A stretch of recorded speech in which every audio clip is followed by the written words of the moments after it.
I have no issues. Okay. I think it'll be I'll beneficial. anyone that I send it to, I'll just give a little intro so I don't have to do that again, but we are recording. I know some people could make it. Yeah, they always say, full disclaimer is never take financial or tax advice from friends or family. So if you don't know me, I guess that's a plus. But for those like Leah, is probably getting bad advice. Okay, well, thank you for the intro. If I've never met you or you have no idea who I am, I'm Mike Krueger, and I do. I guess the best way to kind of how we fit into this fold and how we're all here is my wife Ellie is in Zaya as well. But I think what we're going to talk about here today started back in really 2016. And so before I kind of get into it, I'll just kind of go over kind of how I see this call going. So I'll just give you a quick intro into me, into our story. And then I want to kind of pass some educational points. And then really what I would really love is just to answer questions that come up.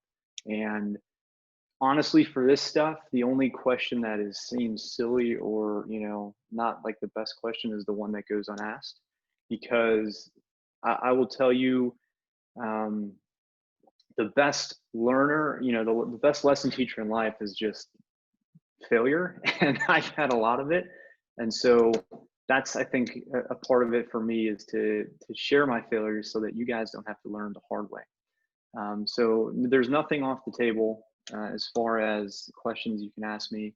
I'll be as open and as candid as I can, but that is kind of how I see this call going. So I appreciate the attention. I appreciate, Leah, you hosting this and making it happen.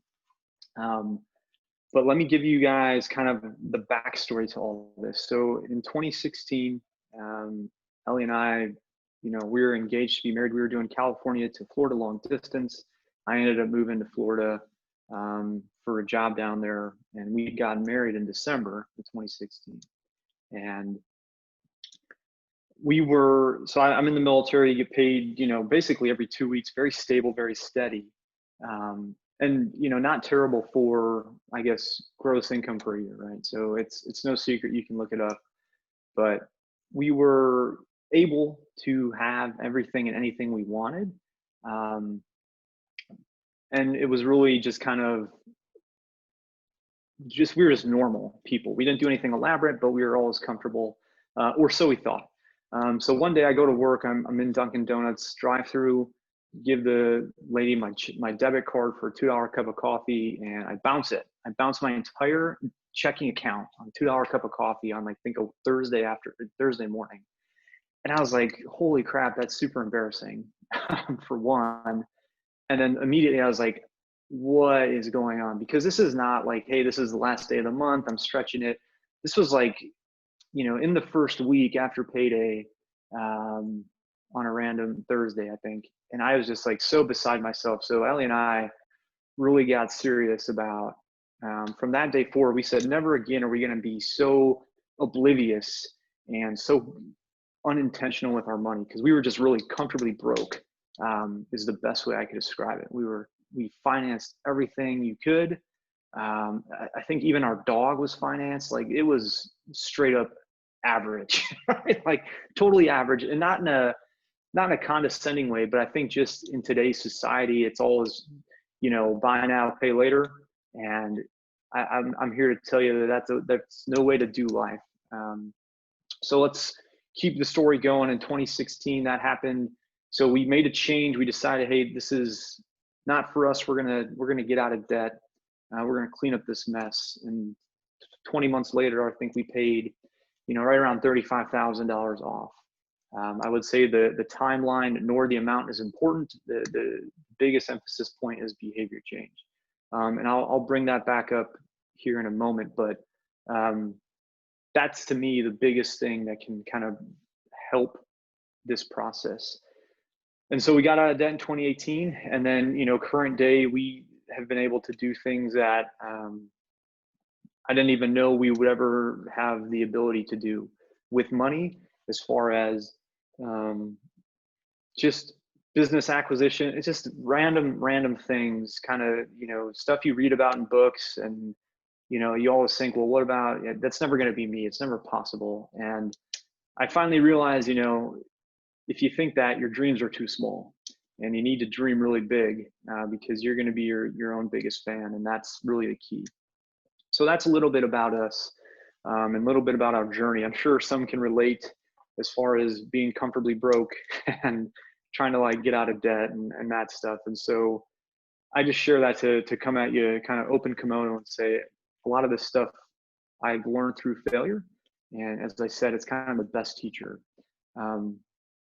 So what is this, how does that past apply to here today, right now, on Saturday morning? Well, I think there's a couple things. So if you're a note taker, I'm a very visual learner, and pretty soon, if I can, I'm going to share my screen and kind of just go through 2 simple methods.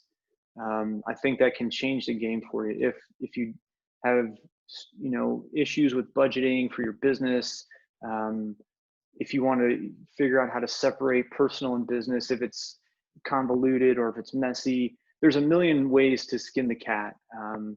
But I think, to me, keeping the main thing is, and being as simple as possible, really makes it simple and easy to understand. But 3 words really that if you write stuff down, I would write down, is the first word is intentionality. The second word would be consistency. And the third word is practice. And in no order. If I had to order them, it'd be intentionality, practice, and then consistency. But I just want to take a couple minutes to kind of talk about why those words. What I've learned is it is so easy to go day to day, week to week, month to month, and not be intentional with money, meaning you don't have a plan for it. It goes out of your account quicker than it comes in, it may seem. You get to a place where you're like, holy crap, where did this go, or what's going on? Or you look back over the last 3 months and it's like, what did I even spend my money on? If you look back in for a lot of reps and just business owners, if you look back at your annual earnings, think, wow, not how much did I make, but how much of that money did you keep? Like, where is it? Is it sitting in your driveway, or is it, sitting in your living room, or is it sitting in a place that's going to continue to make money while you're sleeping from now until 30, 40, 50 years from now? And if you start thinking like that, it can kind of make you double pump and say, hey, what am I really trying to do? What am I really trying to get out of this? Because the things and all the shiny are great, but what if something happened tomorrow that everything just stopped? I think if 2020 taught us a lesson for business owners, maybe not in the specific athletic industry niche, but any just in general, is if your business absolutely has to come to a screeching halt, a lot of people rolled up the flag and said, hey, I can't do this anymore because I don't have the money. And you talk about being out leveraged, that's a very dangerous and slippery slope to play. And so that's kind of what I mean about being intentional, is what, at the end of the day, it's coming to you. You're the holder of the money, the resources that you're given.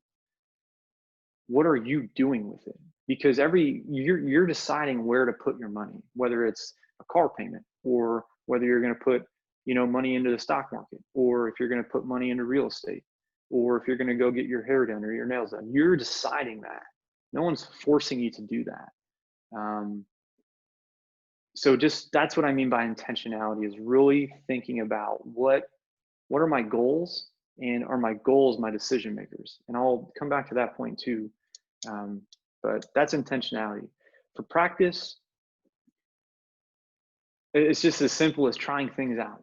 If you don't,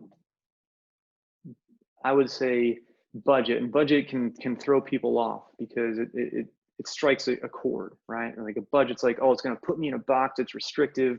It's no fun. I can't do it. I can't stick to it. Well, it's just because you're doing it wrong. Like you gotta make a plan and a foundation that works for you in your life. Don't, you know, take somebody's blanket budget and try to apply it to your life, because it may not work for you. Just because it works for them doesn't mean it's going to work for you. Just like if your business, right? Your business model, how you run your business is not how the person down the, the state across runs their business. It's different because of different circumstances, your upbringing, your family situation, your current environment. It all affects the way you act and kind of think. So the only way you're going to get really good and find a rhythm that works is if you practice and you try things out. It took Ellie and I, well, it took us 2 years to get out of debt. So I'll tell you right now, it's not a day and night game. It's definitely for the long haul, but it also took us a ton of conversation, a ton of practical application, time over time over time, to figure out a system that worked. And we got it to a point where it was like kind of on autopilot, and now it's even more so. And so the images I'll show later is kind of like where it has gotten to, but again, with tongue in cheek, don't just take it as, that's the stock image and the standard. It took practice to get there. So if I could encourage you to do anything, is one, be intentional with your money, what you want to do, what you want to put it, where you want to put it, have it do for you. And then two, practice with it, right? So practice different things and you're going to find out very quickly what works and what doesn't. The third part is being consistent. So consistency in all things, obviously, we know is going to have better long-term effects. If you try to do a budget for a month and say, oh, this is bull crap, I'm not doing it, well, it's because you did it for 30 days. It takes a lot of repetitions to learn a skill. It took Ellie and I two years to pay off debt. That's 24 months. And month 1 through 3 were really fun because we're like, yeah, we got this. But I'll tell you what, month 4 through 20 sucked because it was the long haul and it was not fun. But we showed up and we were consistent. And over time, if you're intentional and you continue to practice, you gain consistency. So, it's you got to be comfortable, you got to be confident, and then you can be consistent. And so consistency to me is to not give up on yourself. If you have a bad month in your business and sales, are you going to roll up the flag and say, okay, I'm done? Or are you going to continue to pursue and go after your dreams? So those are 3 words that, to me, money representing kind of just like a financial framework and a foundation. Like those should be some pillars that you're going to start building your foundation from, because they are principally sound. Those have nothing to do with leverage, nothing to do with credit, nothing to do with interest rates. Those are just sound principles that if you can apply to anything, you're going to get good results from. So with that being said, there's a couple other takeaways. I think that if I say them, that they may resonate with hopefully at least one person, because at the end of the day, we're just trying to change one life, right? If you've never thought of money like this, try incorporating it into your plan. So every dollar has a home and every dollar has a purpose. If you live by that, you are subconsciously telling yourself that you are in control of what your money is going to do. Money is just a tool. For whatever reason, we attach so much emotion to it because it's usually a hot button issue.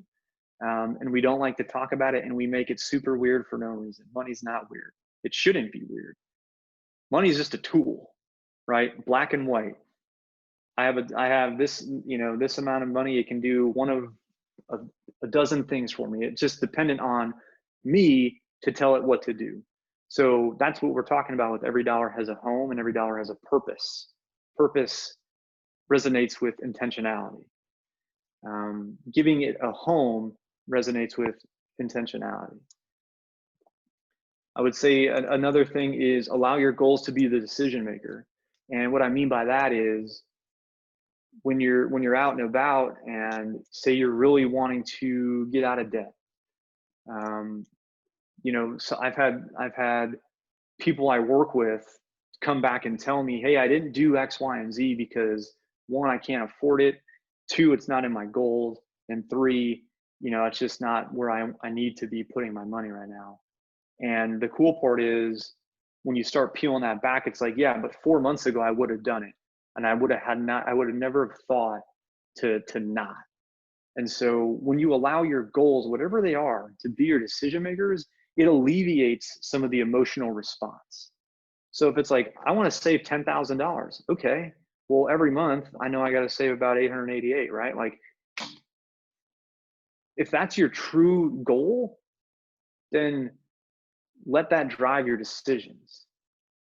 And again, it's just that's where the practice kind of comes into it. Your goals are going to drive your decisions. Your decisions are practice to reach your goals. So it's kind of all interrelated. And then the last part is making your money work for you so you can stop working for it. So it really resonates with intentionality and consistency there. So allowing your money to work for you so you can stop working for it.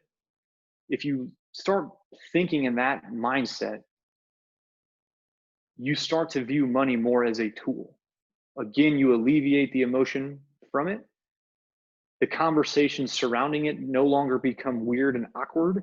It's more of like, wow, we have a really cool opportunity here. Like, what are we trying to do with this? Like, what are we thinking we want to do? So those are just some items. I think if you start putting those in your vernacular and your conversations, it will start to change the way you think and feel and behave with and about money. And that's the building blocks for how to do all the sexy stuff, if you will.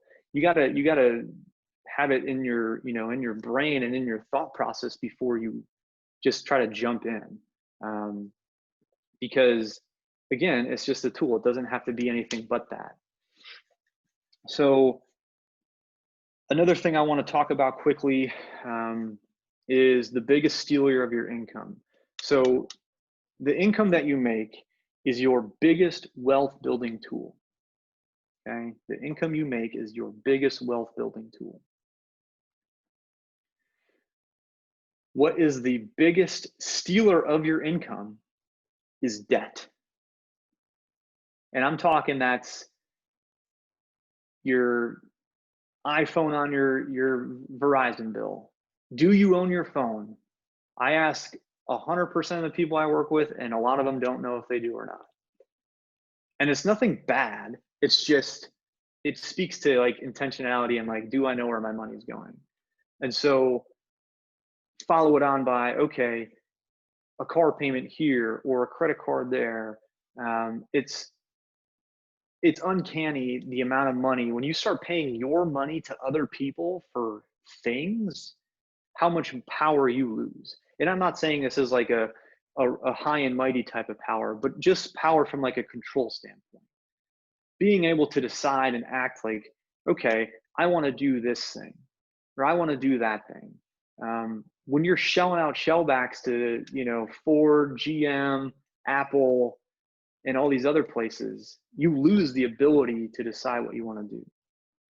And you don't control the narrative. You don't own the narrative. So if you're in debt, regardless if you're comfortable or if you're living paycheck to paycheck, I would highly suggest that you make that a priority to be debt free. It will change your life. And I know because it changed ours. And it wasn't until we started developing quick victories and finally being debt free that all this weight just lifted. All this angst, all this nervousness, all this panic, all this fear just kind of went away, because we were no longer living for somebody else to pay somebody else. We were living for ourselves. And what a cool feeling that is. For anyone who's debt free, I'm sure you can attest to the same. And that's being able to say, okay, I'm taking my money and I'm going to do with what I want with it. Because at the end of the day, you are the deciding factor. Okay, So that's kind of just some mindset work, some mentality stuff around money. Hopefully it's helpful. Hopefully it's you took something away from that and just be like, okay, I can put that in my conversations. I can start applying that, and just by doing so, it'll kind of elevate your game. Um, what I want to do is I want to talk about how to apply this, like how to incorporate it. And I'm going to share my screen. I'm going to show you two kind of methodologies of what I mean. So if I'm going to sit here and say every dollar has a home and a purpose, I'm going to show you what that means, and I'm going to show you the zero balance budget. And if you've never heard zero balance budget, that is literally placing every dollar in a place. So giving every dollar a home, making every dollar work for you. So I'll give you a very quick example here.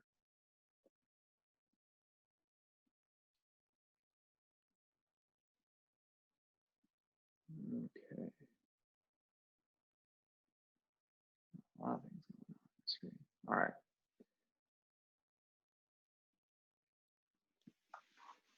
So at the top here, right, zero balance budgeting, the key to intentionality. I truly believe that. And there's really two ways you can do it. You can do the percentage method or the bucket method. Those are not the only two ways. Again, what works for me may not work for you. What works for us may not work for you. I'm just showing you ways that you can incorporate it. So let's say that we're making $10,000 gross a month, right? That's where we're going to get the income. The first part we're going to talk, the first method we're going to talk through is percentage based. So our income, we're making 10 grand a month gross. If you're 1099 and you're making 10 grand a month, you know that you're not getting taxes withheld. If you don't know that, you're not getting taxes withheld. You need to pay your own taxes. I will always forever tell you to find a CPA that you trust, that is an educator, that will work for you to make you better. And there's very easy ways to find them out there. But if you're going, if you're doing them, if you do your own taxes, that's fine. If you're going to H&R Block, okay, if that fits for you, I would challenge you to find a CPA just for a second opinion. And all it is like, hey, I don't really know what I'm doing here. Do you mind looking at my last year's tax return and seeing if anything sticks out to you? And then probably at the end of the day, if the CPA is worth the salt, they'll probably say yes without charge, because they know if they can find something, which they probably will, they're probably going to gain a client, right? So it's in almost their best interest to kind of say, okay, yeah, let me take a look. At least that's what worked for me. It worked for us.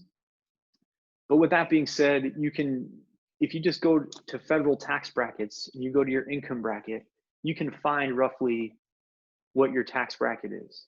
So if you're making $120,000 a year, you're probably paying about 24% in federal income tax, depending on, gross versus net. But if you want to be more conservative, you can use what they give you. So, okay, sweet. What am I doing? I'm finding out a percentage that I know is going to get allocated out immediately. So I have that there. Tithing for me, this was so tithing is giving money. It's donating money for us. It's giving to our church that we subscribe to and we participate in. And it's just returning the money back to God, because at the end of the day, He's the one giving it to us. So it's our kind of, grace and saying thank you to Him. We're going to give Him 10% back as a principle, right? What this taught me was to not treat money closed fist, right? Because if you start doing like this, your whole demeanor changes. But if you approach money like this, it comes and it goes, it comes and it goes, it comes and it goes. And when you start giving money, it does a lot of things in your spirit and your heart. And it actually just allows you to be open to receive more, in my opinion. I know for us, for me specifically, When we were first doing the get out of debt thing, I was very, very tight-fisted, very, very not in line with that because it just didn't make sense. But I took a leap of faith and I just went with it, and it forever changed my life. I will never do anything, less than 10%. Expenses. So here's the thing. If this is your business, right? Or if this is your house, for me, we run our finances, household and business. We have two separate stacks, two separate accounts. They're run completely separate because we don't like to get them convoluted, and it's messy if they are. So we keep them separate, and we do the exact same thing for each. Expenses is just, what does it take for, in this case, your business to run for the month? If you needed your business to operate, what does it take? You can plan around a percentage, or you can let the number be the percentage. And what I mean by that is, like, okay, if in this example, if my actual business expenses are $1,600, well, I know that the business expense is 16%, right? Versus in this example, I'm saying, okay, it's 10%, it's $1,000. Just to clarify, these can be interchange to your choosing, but it's going to show you at the end of the day where your money should be going. And then we have kind of the other things. So these are not, I'm not slapping the table and telling you that these are the exact percentages. So don't do it, don't take this as the gospel. This is just, again, a way. But I'm investing 20%, I'm saving 20%, and then I'm probably going to self-pay myself 16%. Why? Just because honestly, it worked out in this calculation when I made this sheet. That's why. I know for us specifically, currently, our self-pay is right around there, but our saving and our investing is way much more than 20% because we don't have debt. We don't have a lot of expenses because we don't have a lot of expenses, because when you have control of your money, you get to decide where you put your money. When you have to pay all these other companies, they are telling you where you need to put your money. So at the end of the day, this is the percentage method, right? So this is a way to get to zero balance budget. So when I know in the month, I know where all my money is going. I know where it's going to be stacked. I know where it's going to be going because I've laid it out as such. That is one way. A different way, and probably maybe more relatable, is the bucket method. And if you've never heard about this, it's just setting up different types of buckets where money will go and sit until you need to use that money. So again, in the example, this is my business and I'm making $10,000 a month. I have random expenses for whatever it is. Here's my shot at my random expenses, pick numbers out of thin air. But I have now a total expense of $3,630, right? So I'm going to take my income, I'm going to less my expenses, and it gives me a remaining amount of money. So if I pay off all my expenses, I have about $6,400 left over in the month. If you don't give those dollars a home, they will evaporate quicker than they get deposited. So how do we do that? Okay, well, I'm going to take my remaining money and I'm going to create my buckets, right? I'm going to create my buckets. These buckets are arbitrary. They can be whatever. You can have 2 buckets, you can have 10 buckets. It doesn't matter. The principle is you're putting money in a place to use it, being in control of it.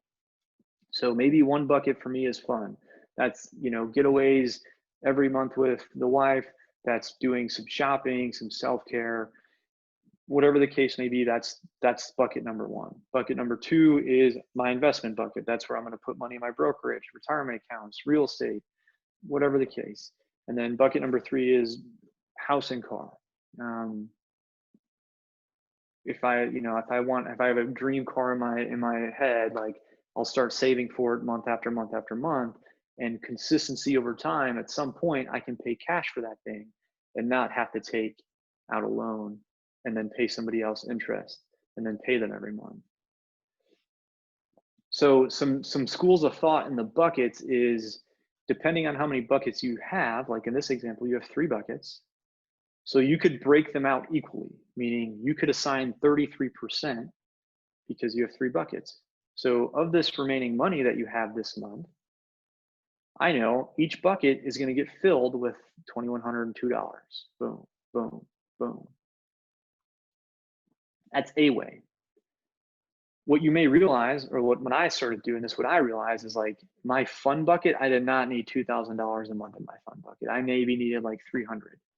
So what do I do with the other 1,900 that's not going to go in there? Well, I just put it somewhere else. So in a more tailored approach, 20%, 60%, and then 20%.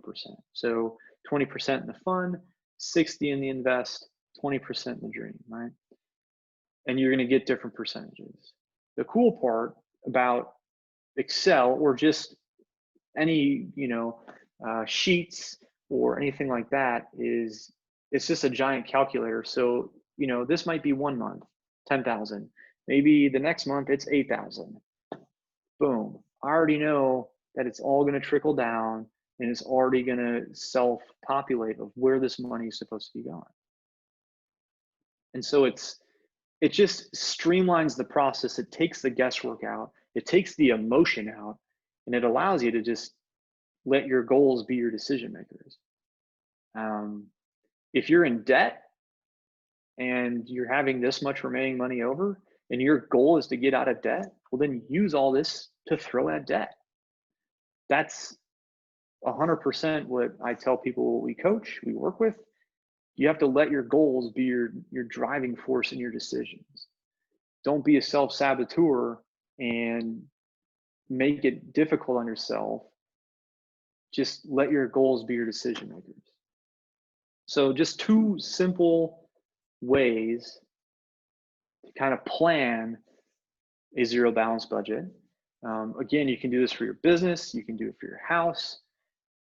It's all interrelated. So those are the ways I think that I've learned that have worked best for me. And I'm sure there's questions about this, and I'll be happy to entertain them. But that is what has worked the best for me, and it has really cleaned up a lot of things. Because what ends up happening is, if you're single, this is a plan you need to be doing every month with yourself. If you're married, this is a plan you need to be doing every month with your significant other. You need to be talking about this every month. You need to be on the same page with your finances, where your money is going every month. Whatever your goals are, whether it be individual or together, they need to be your driving force in your decision makers. Because without that, it's just going to be random, and then there's going to be a lot of conversation only when things go wrong, which is typically what we see a lot of. Is we only talk about money when there's a problem. But why? Why does it have to be weird? Money should not be weird. So that concludes kind of the setup of what I'm talking about here. What I want to do now is really just open it up for questions. And again, it's 100%. Anything's on the table, you can ask me. But yeah, I'll turn it over for questions. You can either, I don't know if I have to unmute you. I'm sure I do, but I will either look in the chat or just unmute you. Yes, hello. Okay. Looking good, Ash.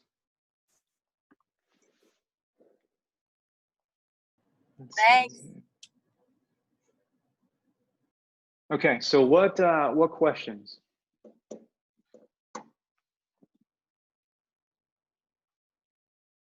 I'm just reading these comments. So you need to love the percentage method. Yeah, it's very helpful, Jessica. It's very, very helpful.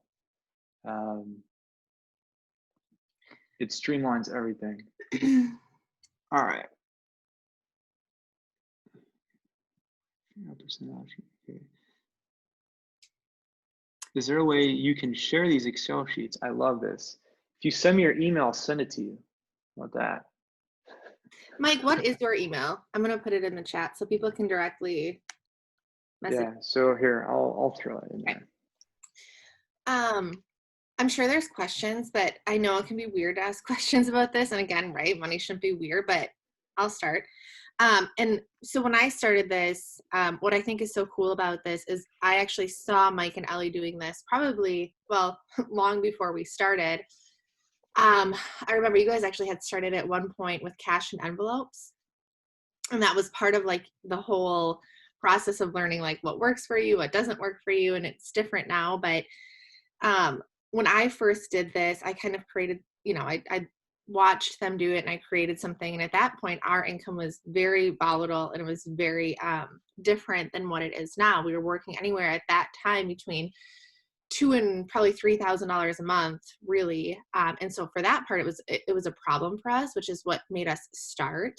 But what's so neat about this method is that it's applicable no matter where you are at. Like whether you have a $10 bill and you have to break it down, or you have $1 million and you have to break it down, it still works. So when I first started, what held me up was trying to understand that I was worthy of this, which sounds stupid because I was like, well, we don't have that. Like we don't have money to be trying to figure out, but like that's when we needed it the most. So it's been so applicable throughout our whole journey. One thing that I struggled with a little bit, Mike, and maybe you can touch on this, is because we are all commission based and have a fair amount of success with the Zaya that we need to be working with our money. It's volatile. How do you recommend working with a volatile income each month, right? So it's a little bit more work. Like you can put in a different income and it changes those buckets. But when it comes to like how much you're allocating towards retirement or your expenses, because all of a sudden, like last April, for example, the majority of us on this call experienced that growth period. And then it takes some rearranging. And so when you say like every dollar has a home and a place, I still struggle with that, because if we have a month that does better, I'm like, oh, so we have like this excess, for numbers sake, $1,000. What bucket is best? How do I get it there? And then it just kind of like, for us, it just kind of sits. And then we have this bucket of sitting, or like what debt to pay off. Do you understand my question? I'm going to stop talking because I feel like you probably have a grasp on what I'm saying. No, it's an awesome question. It's it's so real, right? It is a real thing. What I will say is I'm typing out some stuff here. Just let's see. I'm thinking you guys can see my screen, hopefully. Yeah. If you can't, just let me know. We're good. I think we can see it. We can see what you're typing.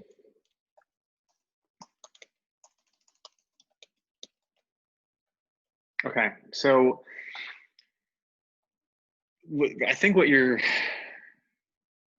heart of your question is, it's kind of like the unknown, right? We don't know, so how do we prepare for it? How do we proactive? So you do it by a couple different ways. First, when I say you have to sit down and talk about this stuff, like I'm not just saying that to be like cute. Like you have to sit down and freaking talk about this stuff. Everybody that I work with, it's one, they're doing these calls as a couple, and I'm trying to force them. I can't because I live in Japan, but it's like you have to sit down and talk to your spouse about this. If you're not married, then you have to sit down by yourself and plan this stuff. At the end of the day, if you were in a dire situation and you had a plan with your spouse, for example, I'm just using spouse because I'm married, it's an easy example. I'm having this meeting with Ellie, we're slapping the table on where we're going to put our money, regardless if we're making $1,000 or $10,000 a month. at the end of the day, we're slapping it, we're moving together, you know, arm in arm to go out and accomplish what we're going. If we're, you know, $1,000 and you know, if we're making $1,000 and it takes us $6,000, so we're in the whole $5,000 for the month. Okay, at the end of the day, at least we're on the same page together, and we have each other to lean on and to communicate with and to lift up each other. That's why it's so important we talk about this stuff. And if you don't have that, it turns into the finger pointing and, well, if you would have done this or if I would have done that, and like we expand the rear view mirror much larger than the windshield, when in actuality the rear view mirror is much smaller for a reason. You have to know where you've come from to see, hey, I don't ever want to go back there, but you have to have your vision on the windshield to know where you're going.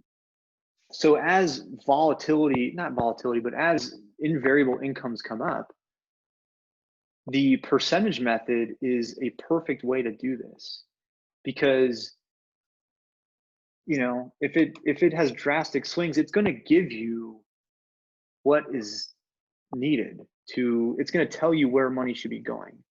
For remaining money, so there's two different answers I'm going to give you. For remaining money, what do we do with remaining money? Well, we match whatever step we're on. What does that mean? What are the steps? Here are the steps, baby steps. There's 7 of them. The first 4 usually apply to most people. Set $1,000 in an emergency fund in your savings. It's there as a cash insurance policy against life. It is not like a 2-for-1 sale. This is, I blew a tire out down the highway and I need $300 to get it towed. That's an emergency. The second step is I'm getting out of debt. I'm becoming debt free. So when I have remaining money, what do I do with it? I'm matching the step I'm on. If I'm on this get out of debt step, I'm getting out of debt. The only way you get out of debt is to pay off your debt. And I chuckle because we, like, in our heads, like, convolute this and synthesize this masterful equation of how we're going to do it and this and that. But it's so simple. The only way you get out of debt is to get out of debt. Mortgage is later on. Mortgage is technically debt, yes, but it's not addressed until, you know, step 6. So these are the 7 baby steps. If you follow Dave Ramsey, or if you know Dave Ramsey, these are from him.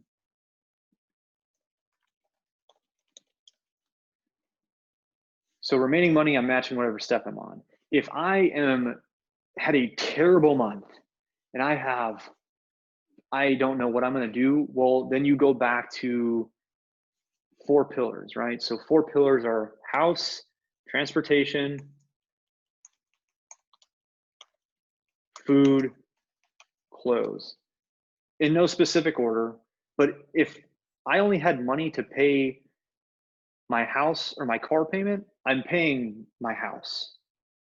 I'll deal with the car payment later. I don't care, but I'm going to pay for my house, right? If I only have money for the grocery store or a credit card, I'm going to the grocery store, and I'm going to pay for that, and I'm going to forget about the credit card for the month.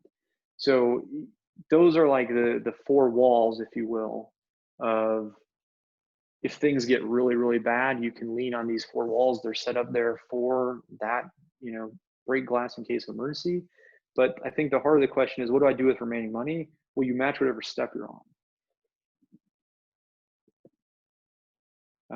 And you don't move to the next step until, you know, you're only doing 1 step at a time, except when you get to 5, 6, 7, and 4 really, but you can only be at 1 step at one time, pretty much, for the first 3.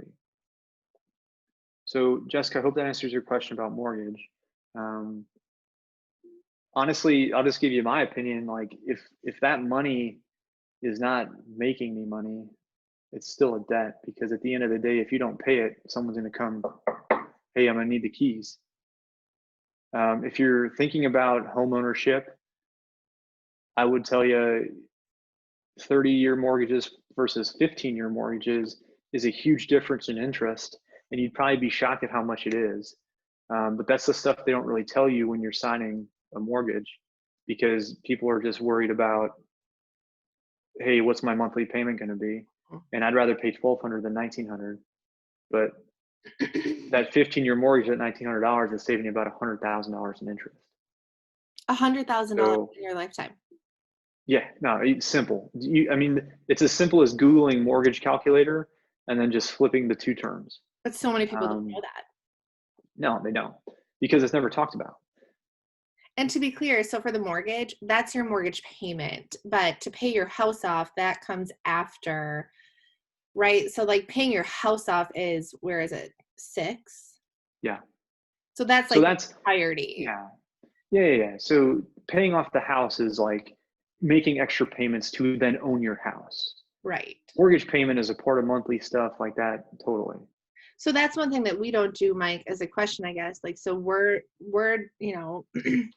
I don't know, I guess if you would say it's backwards, but we still have a mortgage. That would be the debt that we have. And so we are tithing. We are investing, but we haven't yet put more towards our mortgage. We're still on a 30-year. So those two always get a little bit tricky too. I think, No, it does. And it's, at the end of the day, you're going to do what's best for you. And that's right. not just a directed comment at you. It's just for anybody listening. Like, Well, no, we have you're to. going to make a decision that's best for you, Yeah, that right. you're comfortable with. And that's okay. I'm not here to tell you that that's a bad decision, because that'd be completely moronic of me. Everybody does things for their own reason, and as they should. But just know that there's always a different side of the coin. There's always a different perspective and a different lens to look through it. And it doesn't Um, mean, like, I read that as pay off house. That doesn't mean I have to pay off my entire house before I can start the 7th step. It just means getting to a place where you are yeah, contributing to get out of maybe that mortgage faster, right? yes. I'm just too literal, I think, in that understanding. No, so like 4, 5, and 4 through 7 are pretty much done concurrently, meaning at the same time. Got it. 1, 2, and 3 are pretty step action for people, um, as they should be, because they're very definitive things. Like you're very definitive saving $1,000. Next step's getting out of debt. After that, you're going to build your emergency fund of 3 to 6 months. That one goes overlooked because everybody just wants, like, I want to invest money. I want to invest money. I want to invest money. Okay, but what if you lost your job and you didn't have money to invest? And oh, by the way, you didn't have any savings to live off of either. Like, what are you going to take out of your retirement account and pay the penalties and the fees? Like, it's structured this way for specific reasons. For the question of what do you do if your income is different every month, I would just, honestly, for me, I'm doing the percentage based stuff, because regardless of what it is, I know it's going to kick out a percentage. And the thing is, like, these are not lockstep. So if I'm making $8,000, and my expenses are not 800, well, guess what? Then maybe I'm doing less investing to make sure my expenses are covered. Like, that's what I'm talking about. It's like, this is a starting point. The cool thing is, it's always it can be variable. And when it's variable, you have to change the things that are variable.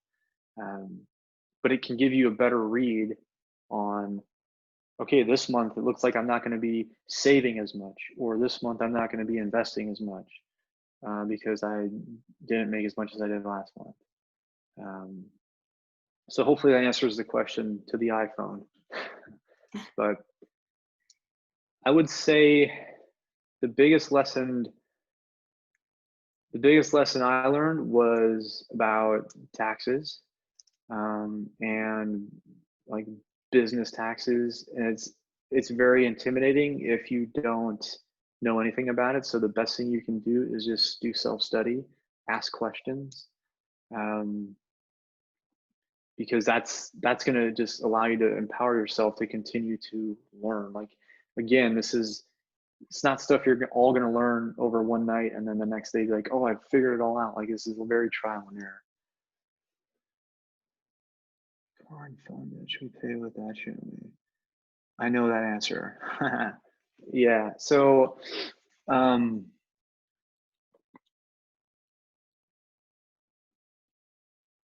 Yeah, because so I'll start with Jessica's question. We have 3 6 months saved, but we have a car and phone debt. We should pay it with that, shouldn't we? You can do whatever you want. I would, because I don't want to pay people my money. I want my money back because, again, if you lost your income tomorrow, you would be using your savings to have to live. Oh, and by the way, you would have to be pulling more out of it to pay the phone and the car. Whereas if those were gone, you would have your savings back. And it's very scary to have a lump sum of money in savings and then have all these debts and take that lump sum and try to clear these debts. But I will tell you, you get a lot of monkeys off your back, and it changes the way you view money and the way you talk about it, the way you feel about it. Like, it just changes you. And so I would recommend that you do it 100%. Because you're going to change your life. You'll be debt free.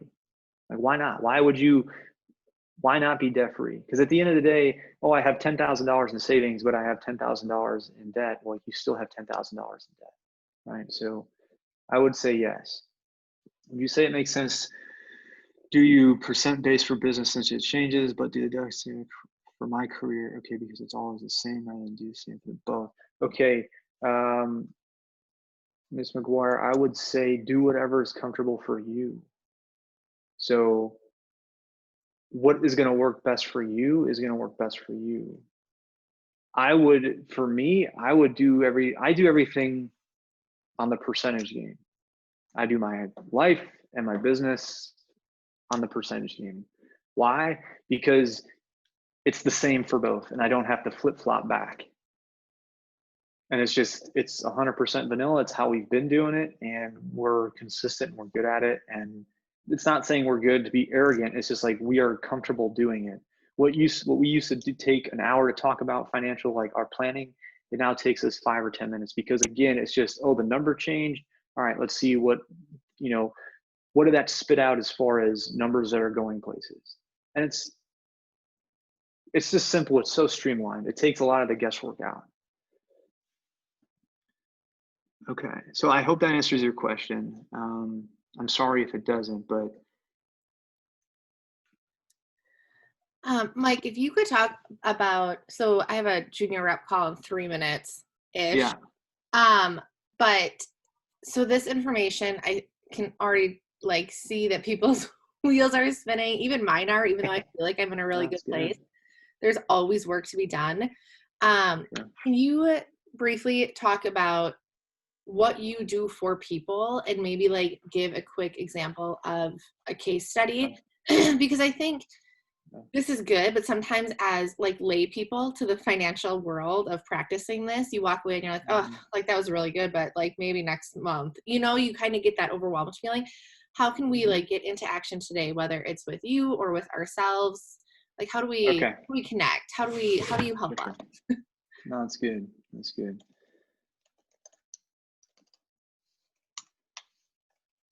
All right, I'll make this quick because I know you have another call, and I do too, surprisingly. So that is our Instagram. I would say follow us on Instagram because it is honestly, the intention behind this Instagram page is just to educate. It's to educate, motivate, and inspire, and to just show people that, one, it's possible, and two, it doesn't have to be weird in the process. It being financial success. If you don't think you're going to have you can have financial success. Your dreams are too small. And I don't say that to be rude, but I say that to kind of like, put a shot across the bow. So what we do is we do monthly coaching with folks, and we meet them where they are. It's me doing most of it in person. Ellie does much of the back office stuff, but we sit down, we meet you where you are. We look at what your goals are, where you kind of currently are in your current financial snapshot. I give you homework, and we develop a plan and a system, the framework, if you will, to accomplish your goals, whatever they are. And it's just financial coaching. And so we do it every month. We talk for an hour every month. You're going to get Zoom recaps every month. You're going to get pretty much open 24/7 access to me on Instagram for the month. But we just do it month in and month out until, you know, if it's 3, 6, or 9 months, whatever works. Um, that's how we do it. The precursor to that is we do a consult, and if the consult's 20 minutes, it's of no charge. It just says, hey, this is where I'm at. Do you think you could help me, or where do you see that you could help me? And I'll tell you, and I'll say, hey, I recommend this many months, and here's, you know, the pricing and all that stuff. But I will say, since we launched this in June of 2020 till now, so in 6-7 months, we've helped people pay off over $80,000 in debt.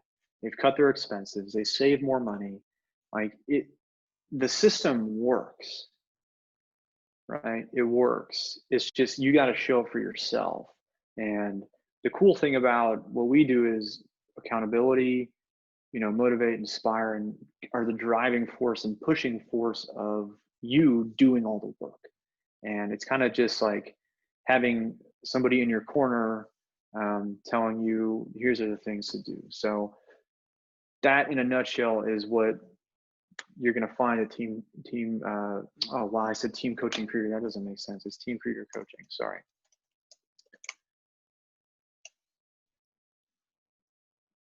So I'll tell you what I'm not. I'm not a CPA. I'm not an investment professional, but I can give you my opinion. And it's, if you know anything about the market or where to put money, it's just when you're in that niche and when you're in that environment and you're like surrounded with that every day, you find out good and bads of what to do and what not to do, because investment to build wealth is a long-term game. And so you need to be in it for the long haul. But hopefully this call has been helpful. If you have questions, reach out, message me. I'll message you right back. And for the folks that wanted the worksheet, I'll send it over to your email. If you wanted the worksheet, you know what I'm talking about. My email is also in this chat. You can send me an email. You can message me, whatever it takes. I'm really here to help and serve you. Like that's the point. Because if you win, we all win, right? So the rising tide lifts all boats. But that's what I have for you. But hopefully we'll talk to you soon. You guys are welcome. Thank you for the attention. The questions are very good. And maybe we'll cross paths later on. But I hope you all have a good rest of your morning, good rest of your weekend. Thank you, Mike. And if you guys have any trouble like finding Mike or getting in touch, let me know and I can connect you quickly. Hopefully he's going to bed after this next call because it's midnight there. But knowing Mike, that's probably not the case. All right. Thank you so much, Mike. We'll be in touch. Sounds good, Leah. See ya. Bye, guys.